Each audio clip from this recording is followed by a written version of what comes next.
سرمایہ کاری کے بے شمار مواقع موجود ہیں، ہر میدان میں تجربات سے فائدہ اٹھانا ہوگا۔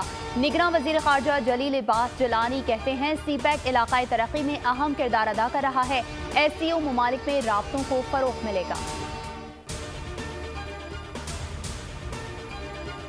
حفاظتی ضمانت میں 2 روزہ توسیع ختم، نواز شریف کی العزیزیہ اور ایون فیلڈ ریفرنس میں آج پھر اسلام آباد ہائی کورٹ میں پیشی، سماعت 3 بجے ہوگی۔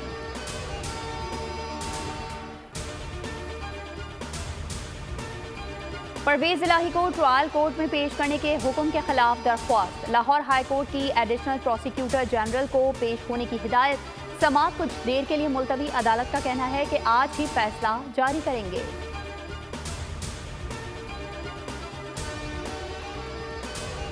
غزہ میں اسرائیلی جارحیت نہ تھمی، 24 گھنٹے میں 800 شہید، 344 بچے بھی شامل، 20 روز میں 6500 سے زائد شہادتیں، 17,000 زخمی، الجزیرہ کے بیورو چیف کا گھر بھی تباہ، وائل الدہدو کی بیٹی، اہلیہ اور بیٹا شہید، ایندھن نہ ہونے سے اسپتالوں میں علاج بند۔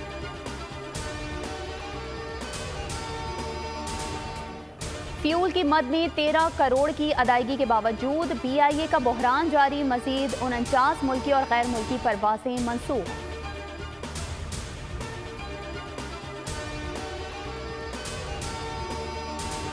ملتان سے جدہ جانے والی نجی پرواز حادثے سے بال بال بچ گئی، ٹیک آف کے دوران پرندہ ٹکرا گیا، طیارے کو واپس اتار لیا گیا، 182 مسافر سوار تھے۔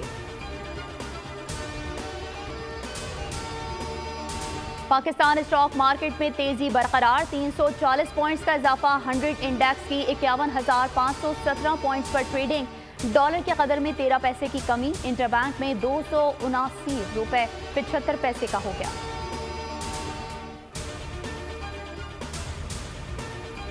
حساس ادارے کی مشترکہ کارروائی، ہب ریور روڈ سے 3 اسمگلرز گرفتار، کلاشنکوف، 9mm پستول، دیگر اسلحہ برآمد، ملزمان کا تعلق قلات سے ہے۔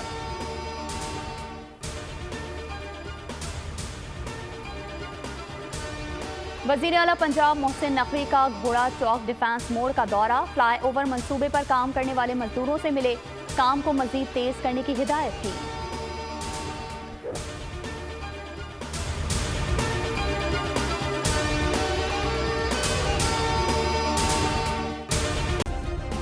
سبسکرائب کریں اور بیل دبائیں تاکہ کوئی خبر رہ نہ جائے۔